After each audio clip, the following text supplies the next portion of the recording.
محمد رسول الله عليه صلاة الله وآله والأحبة. Bismillahirrahmanirrahim. Di pagi hari ini saya akan menyampaikan materi arba'in, yaitu sistem pembelajaran bisa membaca kitab kuning selama 40 hari di Pondok Pesantren Al-Mubarak RT 2 RW 1 Trogerjo Wonosalam Demak. Apabila panjenengan pengen konsultasi di nomor HP 081 228 032 825. Perlu dimengerti bahwa ini sistem arba'in ini ada sangkut pautnya dengan pembelajaran selama 40 hari. Jadi tidak hanya sekedar semata-mata materi dari saya arba'in itu tidak, tapi belajarnya harus diikuti selama 40 hari berturut-turut. Dan itu harus full selama 40 hari 40 malam.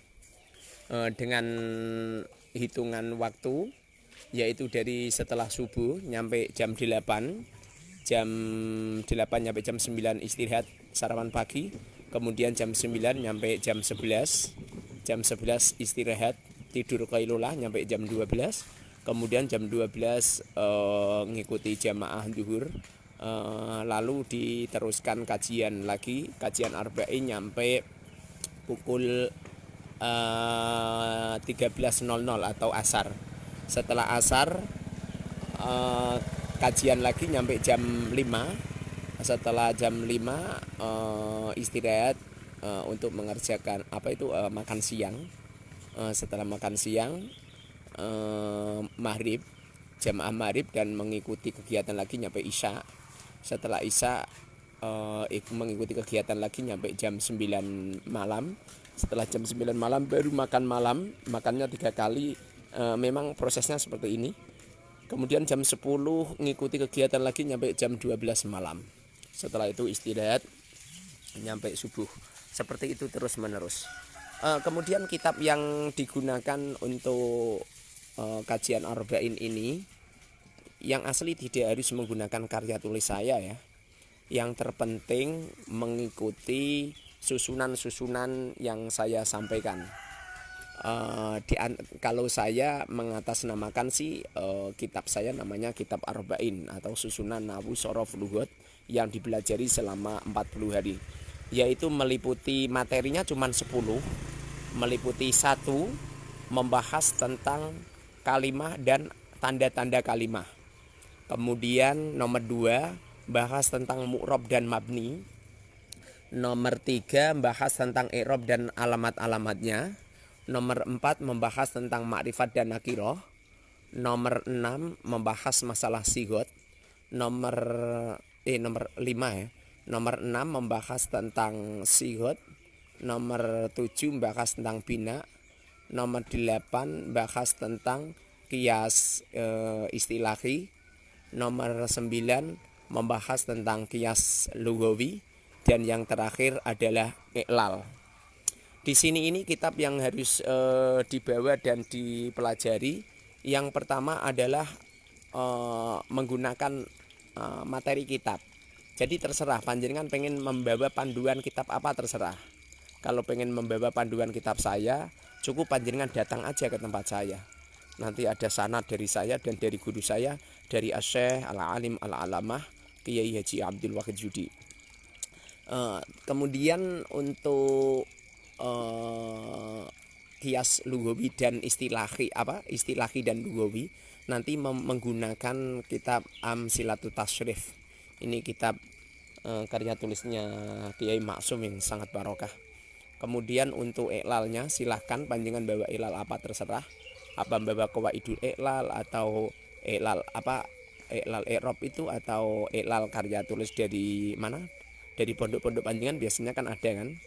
Beda pondok biasanya cara mengiklal itu kan beda. Jadi iklalnya menggunakan milik panjenengan atau mungkin milik Lirboyo itu juga ada, itu al-iklal itu. Kemudian menggunakan kamus Al-Munawwir. Kalau masih latihan Al-Munawwir. Kalau selain Munawwir seperti Kamus Yunus, Al-Kausar itu kelihatannya kurang lengkap. Kalau Munawwir agak lengkap agak lo ya, bukan 100% lengkap. Yang pasti kalau Munawwir ini kan kosakatanya banyak, setidaknya ada sekian ribu gitu. Kemudian untuk apa itu untuk panjenengan yang sudah mahir membuka kitab, nanti kamusnya jangan Munawwir tapi Mu'jam Wasit. Mu'jam Wasit. Kalau panjenengan sudah bisa baca kitab, kamusnya menggunakan Munjid, lebih takik gitu loh. Jadi kami ulang lagi, menggunakan kitab Arba'in atau kitab materi yang saya sampaikan tadi. Nomor 2 Amsalatut Tasrif. Nomor 3 menggunakan Al-Iqlal. Terus nomor 4 adalah kamus Al-Munawwir apa kamus Mu'jam Wasit atau Munjid, terserah. Yang penting bisa untuk jalanin. Kemudian kalau sudah disiapkan kitab-kitab itu, langsung panjenengan praktek di setiap kata. Jadi semisal ya ada Bismillahirrahmanirrahim. Jadi itu sampan sampan cek Bismillahi ba kalimat huruf jar, sebab tidak patut tanda-tanda kalimat isim dan fiil, mabni sebab tidak bisa berubah, mabni kasroh, ta'aluk pada abtadi'u faidahnya isti'anah gitu. Kemudian ismi kalimat isim, sebab huruf jar mudhof dan jar murob sebab bisa berubah, berubahnya ismu isma ismi irobnya jar sebab memasukkan huruf jar, alamatnya kasroh sebab isim mufrad munsharif, makrifat sebab mudhof pada isim makrifat, sihut masdar bina nakis wawi, madinya sama yasmu sumuwan, bahwa samin wadaka masmuun usmu latasmu masman misman ismun asluhu sumuwun ala wasni fu'ulun khudifatil wawu wa uwidut bil alifi fi awalihi fasoro ismun gitu. Allahi kalimat isim sebab al dan jar, murab sebab bisa berubahnya Allahu Allahi, irobnya jar sebab mudhof ilaih, alamatnya kasroh sebab isim mufrad munsharif makrifat, sebab isim alam sakhs asma murtajal, sihut isim jamid dan Ar-Rahmani kalimat isim sebab al dan jar, murab sebab bisa berubahnya Ar-Rahmanu Ar-Rahmani, irab terus sampean mentarkib terus. Kalau di pondok namanya tarkib, kalau di sekolah umum namanya deteksi kata. Sampean deteksi terus nyampe satu kitab selesai. Nanti di sana panjenengan akan menemukan beberapa lafat-lafat yang janggal. Panjenengan menemukan lafat-lafat yang janggal. Justru di saat panjenengan menemukan lafat-lafat yang janggal ini nanti panjenengan akan lebih mahir. Saya pernah dinasihati sama Syekhina Kiai Haji Abdi Wahid Judi. Beliau mengatakan, kamu itu kalau dengan bahasa Jawa ya, cuma ini saya alih bahasa. Kamu itu kalau ngajar santri kamu jangan terlalu detail, itu menjadikan murid enggak alim gitu. Jadi ngajar murid itu jangan detail, menjadikan murid enggak alim. Jadi ngajar murid itu hanya pokok-pokok saja. Pokok-pokok saja. Seperti contoh panjenengan lihat Jurumiyah. Panjenengan lihat di kitab Jurumiyah itu subhanallah ya, barokahnya luar biasa itu Jurumiyah. Itu kan hanya pokok-pokok saja ya. Pokok-pokok saja. Memang harus seperti itu, jangan nyampe detail. Kalau nyampe detail menjadikan murid bodoh, enggak alim. Tapi kalau pokok-pokok saja ala kebutuhan insya Allah gitu. Jadi yang terpenting itu adalah panjenengan mempraktekkan satu kitab. Jadi satu kitab dipraktekkan terus menerus. Satu kitab dipraktekkan terus menerus. Nanti kalau sudah mahir satu kitab, insya Allah untuk kitab-kitab yang lain bisa mengekor. Yang pasti apabila kita ini sungguh-sungguh, pasti insya Allah akan dimudahkan sama Allah Subhanahu Wa Taala. Cuma rata-rata orang itu cita-citanya setinggi langit, tapi dia tidak punya sayap, atau dia tidak punya alat untuk terbang ke langit. Alat yang untuk menjadikan kita bisa terbang ke langit itu memang harus ada robitoh, ada seorang guru. Dalam firman-Nya ya ayyuhalladzina amanu sabiru wasabiru warabitu wattaqullah gitu. Orang ini kalau usaha ya memang harus berusaha dengan sungguh-sungguh, bersabar terus bersabar, tapi harus ada robitohnya. Robitoh ini artinya harus ada guru pembimbing. Harus ada guru pembimbing, dan guru pembimbing tidak harus datang secara langsung. di media sosial semacam ini. Panjenengan semua kan nggak kenal sama saya kan. Tapi kan saya online 24 jam. Panjenengan bisa bertemu sama saya. 24 jam panjenengan bisa bertanya dengan saya. Ya. 24 jam panjenengan bisa memahami keilmuan yang saya sampaikan. Sehingga semacam ini juga termasuk robitoh. Kecuali kalau Ustadz, ini kabelnya ada yang lepas Ustadz. Ini kabelnya ada yang lepas ini makanya kalau malam ini nggak bisa ya. Ini ada yang lepas. Nanti ya, dibenahi ya.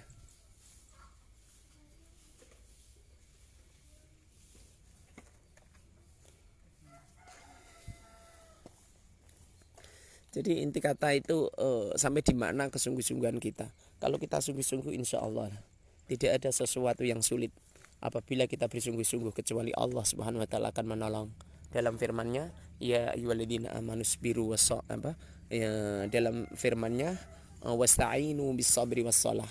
Mintalah tolong dengan sabar was-shalat. Mana daripada sabar itu adalah bersungguh-sungguh. Berusaha dengan sungguh-sungguh itu namanya sabar. Bagaimana mungkin kita akan mendapatkan apa yang kita cita-citakan kalau kita tidak sabar? Arti daripada sabar kalau dikomentarkan banyak ulama-ulama itu al-juhdu ma'al istimror. Sabar ini ya bersungguh-sungguh dengan tidak pernah menunda-nunda, tidak pernah putus asa, ini namanya sabar. Harus sabar terus bersabar. Insya Allah apabila kita melakukan semuanya itu dengan sabar terus menerus, insya Allah akan dimudahkan sama Allah Subhanahu wa ta'ala. Nahu sorof lughat itu ilmu mati. Ilmu itu tidak bisa berkembang. Ilmu itu tidak bisa berkembang. Kalau ilmu itu tidak bisa berkembang, kemudian panjenengan putus asa, ya sampai kapanpun nggak bisa. Bagaimana mungkin seseorang itu akan bisa paham ilmu agama kalau ilmu nahwu sorof lughat tidak bisa?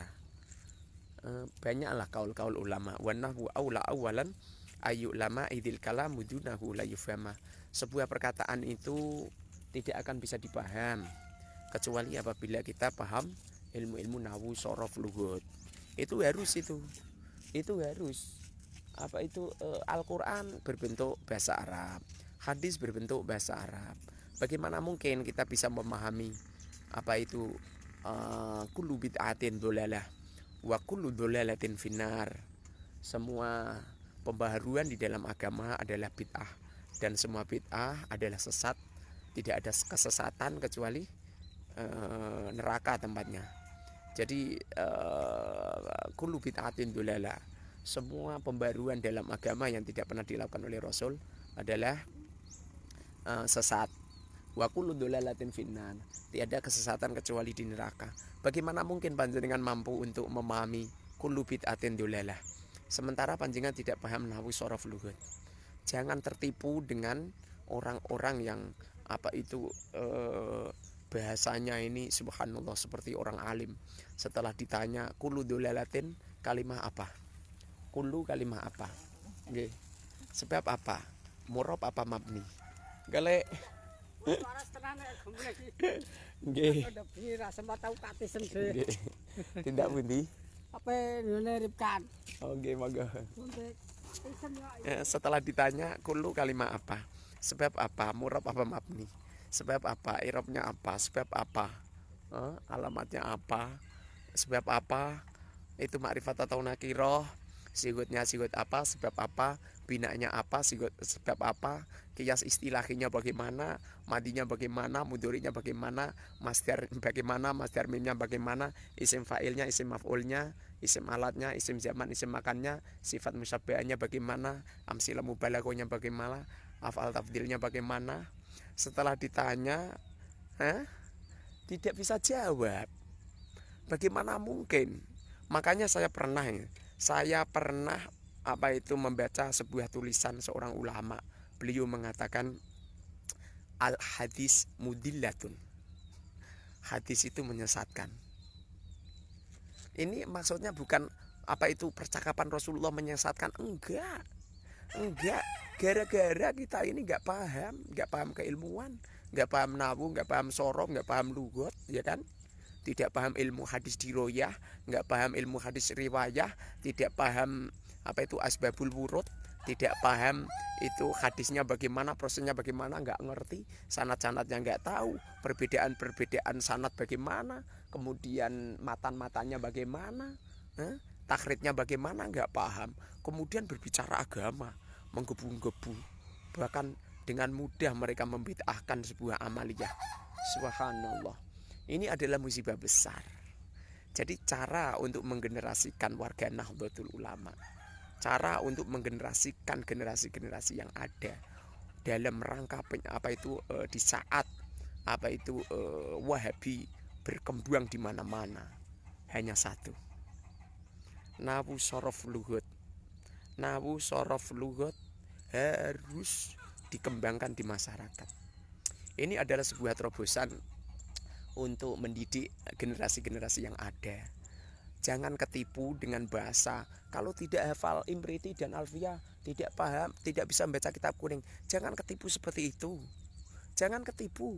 Zaman dulu di waktu Syekh Al-Ajurumiyah menyampaikan kitab Jurumiyahnya, itu saja mampu mendobrak generasi-generasi bisa membaca kitab kuning kok. Tidak harus hafal Imriti dan Alfiyah. Ini bukan berarti saya anti Imriti dan Alfiyah, enggak, saya juga hafal Imriti. Alhamdulillahilladzi qad wafaqa li ilmi khaira khalqihi walituqa atanahatul kutub li nabi fa min adimi sya'nihi lam rawi. Hafal saya. Alfiyah juga hafal saya. Qala Muhammadun wa ibnu Maliki Ahmad rabbil khaira maliki.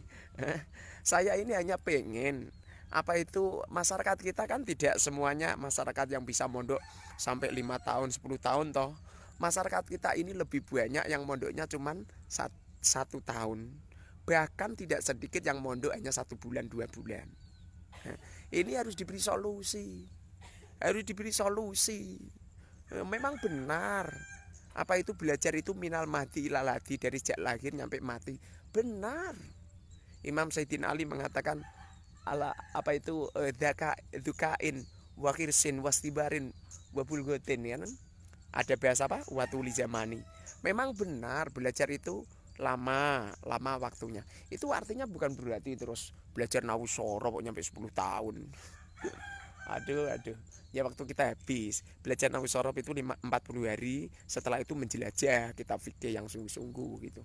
Makanya praktek saya itu toh, untuk metode arba'in itu prakteknya itu tidak hanya sekedar membawa kitab nahu sorof lughut saja, tapi membawa prakteknya itu menggunakan kitab fikih. Terserah lah, apa Bisuja, apa Takrib, apa Fathul Qorib, Fathul Mu'in, apa Fathul Wahab, apa langsung Ihya Ulumuddin, terserah. Yang penting menggunakan strategi yang saya sampaikan. Semoga saja bermanfaat untuk kita semua. Ini adalah gerbang menuju ke Pondok Pesantren Al-Mubarak. Itu jalan menuju ke sana. Semoga manfaat barokah.